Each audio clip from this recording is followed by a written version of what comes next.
Bonjour les Chomba. Je vous remercie pour vos sujets instructifs et éveilleurs de conscience. Merci. J'aimerais avoir votre avis et celui de vos abonnés sur le fonctionnement financier de mon foyer, s'il vous plaît. Ça fait 7 ans que je suis mariée et installée avec mon mari. Il nous a fait venir du Cameroun, notre fille et moi-même. 3 mois après mon arrivée, j'ai commencé avec des petits boulots. Ensuite, j'ai pu trouver un CDI dans mon domaine de formation. Je gagne 2200 € net et lui 3000 € net. Nous avons eu un autre enfant entre-temps, dont nous avons un revenu mensuel de 5200 € pour 3 personnes. 3 personnes, c'est-à-dire... 4 personnes, je crois que c'est 4 personnes, non, oui. Je n'ai pas comptabilisé ces primes trimestrielles. Nos charges mensuelles s'élèvent à 3000 €. Nous n'avons pas pu ouvrir un compte bancaire joint parce que mon mari est interdit bancaire. Je l'ai découvert à la banque au moment où on essayait d'ouvrir ce compte joint. Donc, je suppose qu'il est fiché, c'est-à-dire qu'il ne peut pas ouvrir de compte. Au début, il gérait ma paye. En gros, il me disait quel montant garder pour moi. Je lui envoyais le reste par virement pour participer aux différentes charges. Je ne contrôlais rien. Ensuite, j'ai commencé à voir dans nos courriers des relances d'impayés. Et un jour, un huissier est venu nous signifier un avis de comparution devant le juge pour défaut de paiement de loyer. Je l'ai su parce que ce jour, c'est moi qui ai reçu l'huissier à la maison et il m'a remise la lettre en main propre. Il y avait également mon nom dessus dont je l'ai ouverte. Je vous passe les détails, mais on a résolu ce problème d'impayé de loyer et depuis lors, je garde un œil sur la gestion des finances et c'est là que les problèmes ont commencé. Je récapitule, revenu de 5200 €, charge de 3000 €. Généralement, je gardais 1000 € pour moi et je lui envoyais le reste, 1200 €. Cela signifie qu'il était supposé avoir 1200 € en plus pour lui, après avoir réglé toutes les charges, du foyer.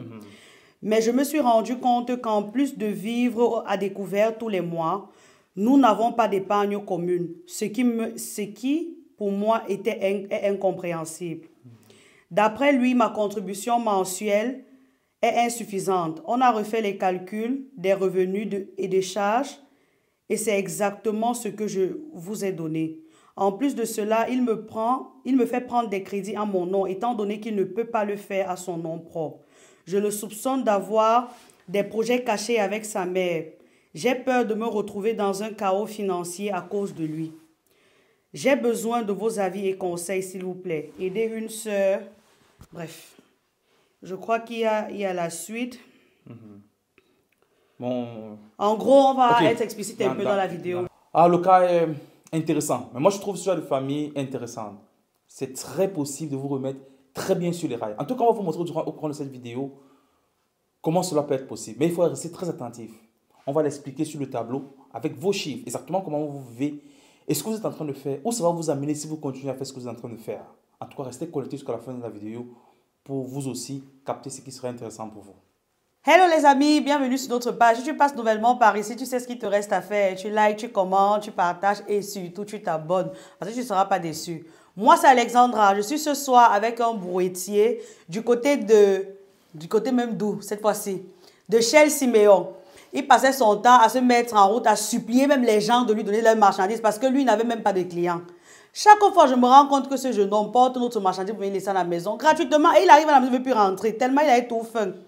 Bref, un jour, j'ai décidé de le coopter, sinon je ne sais pas ce qui serait devenu aujourd'hui. Bonsoir à tous et merci d'être nombreux à chaque fois. Merci d'être là. Moi, c'est Steve, ce soir, Madame Chomba. Madame Chomba, c'est qui?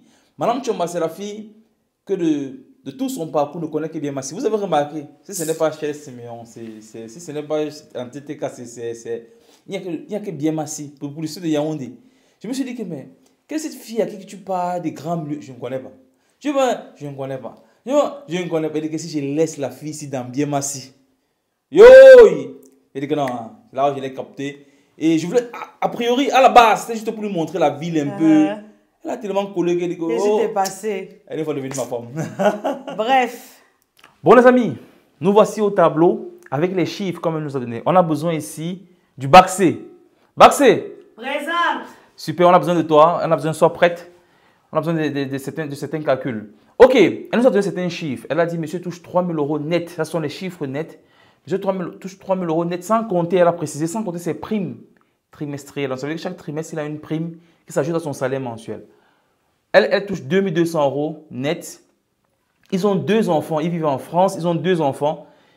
Et elle a précisé également, quand on l'a relancé sur certains points, elle a dit, comme c'est le monsieur qui les a fait venir, j'espère que vous avez bien suivi l'histoire, c'est le monsieur qui les a fait venir, du moins leur enfant, elle avait l'enfant, leur enfant en tout cas au Cameroun, je ne sais pas dans quel pays c'était, bref, qui les a fait monter en France, pardon. Ok, voici ce qui se passe. Et c'est le monsieur qui gérait un peu l'allocation familiale et tout. Sauf qu'à un moment donné, il lui a dit qu'il ne percevait plus l'allocation familiale.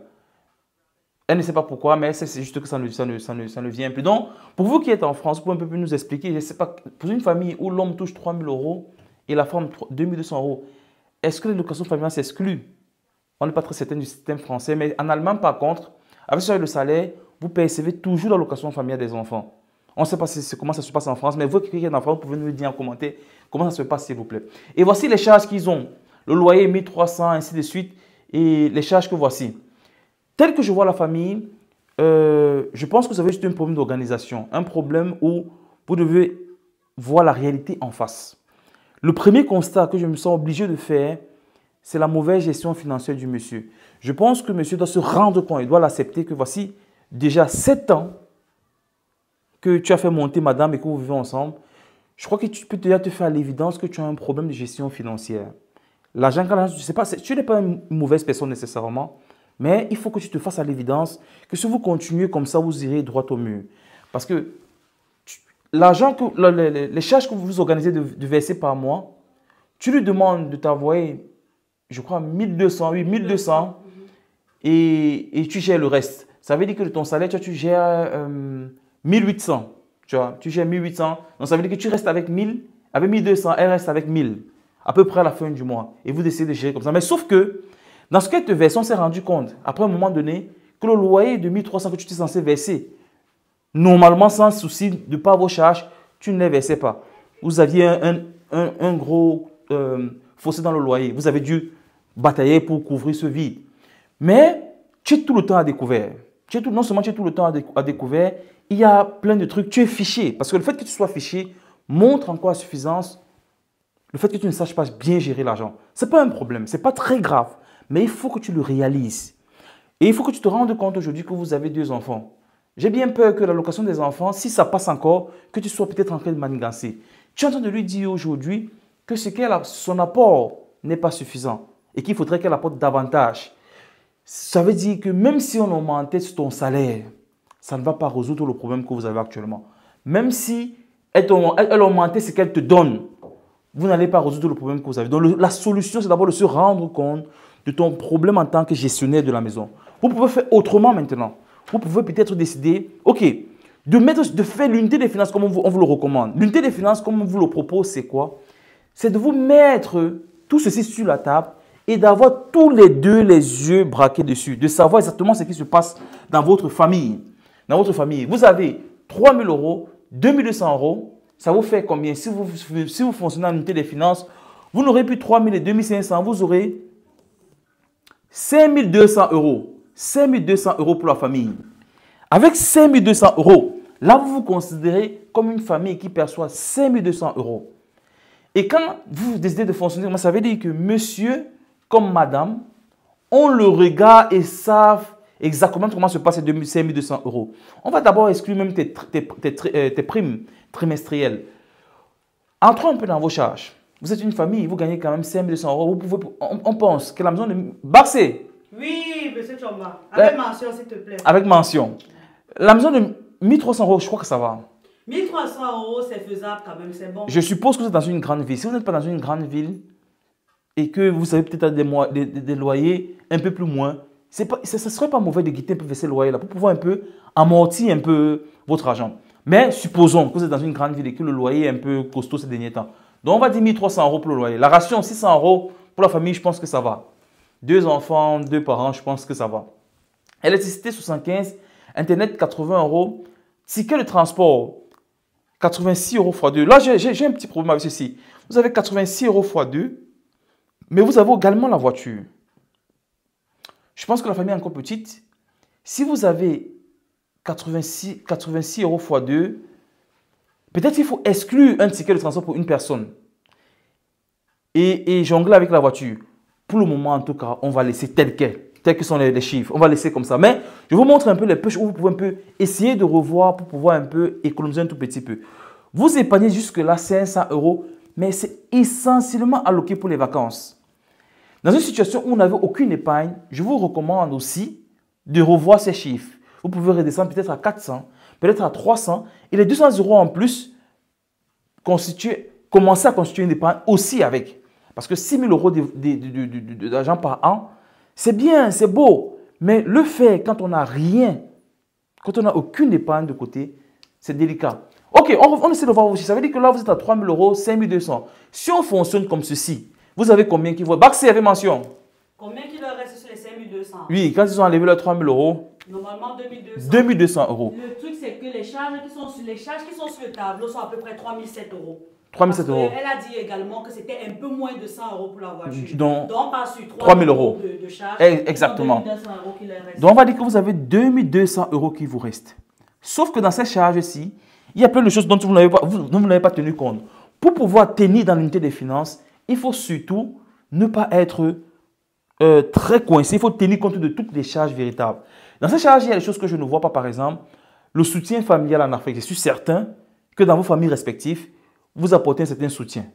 Mais si vous ne budgétisez pas cela et que vous limitez seulement cela, je reste avec 1000, tu restes avec 1200, vous allez dépenser et ça va être sans compter. Ce que vous pouvez faire par contre, supposons que vous avez deux familles là. Pour une famille qui n'a pas d'épargne, il est important de vous construire d'abord cette épargne. Donc, je vais vous recommander d'avoir un budget familial pour vos familles restant en Afrique par mois. On peut aller sur combien, Barcy? Bon, disons même 200 par famille. Disons 200 euros par famille. Oui. Donc, ça va nous faire combien? Famille? 400 à 400 euros par famille. Donc, on va faire 200 x 2, ça fait 400 euros. Donc, 200 par famille. On a 200 euros par famille. Quelle autre charge qui manque ici? Je pense qu'il y a... Ça dépend s'ils veulent là maintenant effectivement faire l'unité des finances. Oui. Ils doivent s'attribuer un argent de poche et... Non, là on va maintenant sur l'unité des finances. On a fait sur l'unité des finances maintenant. Parce que là je vois... Argent de poche. Sinon tout est listé en gros. Parce qu'il y a les vacances là. Normalement dans les vacances il faut aussi avoir loisir. Je trouve que la cotisation des vacances est énorme. C'est énorme. Et je pense que c'est argent de poche. Argent de poche, on peut se dire... On peut aller même sur 300 euros x 2. Je pense qu'il faut qu'il se fasse plaisir. Il faut qu'à la fin du mois, madame soit capable d'acheter un parfum d'Idea Parfum, par exemple. Aller sur ideaparfum.com et offrir un parfum l'orcerie. Hein, madame, tu vois? Non, en fait. L'orcerie. L'orcerie. Donc, il faut quand même avoir un petit quelque chose. On va aller sur 300 euros x 2, argent de poche. 300 euros x 2. Là, vous êtes à 600 euros. J'aurais même dit, M. Tchomba, pour commencer, oui. Parce qu'ils ont déjà eu beaucoup d'argent à gérer, c'est pas même sur 500 euros. Alors même sur 500. Alors même sur 500. D'argent de poche. Par personne? Par personne. C'est pas énorme pour un départ? Bon, parce que moi, je me dis que s'ils ont toujours eu de l'argent, ça ne sera pas un peu frustrant pour eux dès le début. Bon, supposons, on y va. On tient compte de ce que Mme Tchomba dit. On va dire 500 x 2. Vous avez quand même suffisamment d'argent par mois. Tous les mois, vous faites un peu plaisir, vous achetez ce que vous voulez. Peut-être s'il y a parfum, par exemple, vous achetez un parfum. Et vous pouvez vous offrir. Vous savez, c'est très important aussi d'avoir un bon petit parfum senti bon. Idea Parfum est là pour vous. De toutes les façons, 500 euros x 2. Et jusque-là, je crois que vous êtes bien. Oui. C'est surtout pour leur montrer que même en se mettant bien, ils peuvent déjà épargner. Il y a beaucoup d'argent qui se volatilise là. Exactement. Ça va faire combien? Nous sommes à 1400 euros. Nous sommes à 1400 euros. Et il nous reste combien? 800. Il nous reste 800 euros. Et ils sont extrêmement à l'aise.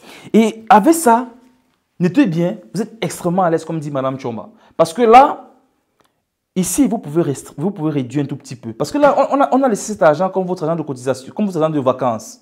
Mais dans ceci, on vous a dit, vous pouvez revoir. Il y a par exemple le ticket de transport. Là, vous pouvez un peu revoir aussi pour économiser certaines charges. Il y a plein d'endroits où vous pouvez un peu revoir. Et surtout aussi, il y a la prime du monsieur qui vient tous les trimestres. Donc, il y a de l'argent qui vient ici et là, dont vous pouvez un peu essayer de voir. Mais supposons que vous ne bouchez aucune porte. Donc, vous êtes là avec 800 euros x 12, ça va faire combien? 800 euros x 12, je crois que là, on est dans 9600. 9600. 9600 euros. Merci, Barcy. On est à 9600 euros à la fin de l'année. En un an, vous aurez 9 600 € en épargne en un an. Et ça, c'est pour une famille même qui ne veut pas se priver, comme on l'a dit tout à l'heure. Parce que si vous voulez vous priver, et si vous avez des projets, et vous voulez une indépendance financière véritable, grandir, et c'est ce que je vous recommande vivement, c'est d'avoir cette indépendance financière, avoir suffisamment d'argent en épargne pour pouvoir être libre financièrement derrière et faire beaucoup de belles choses.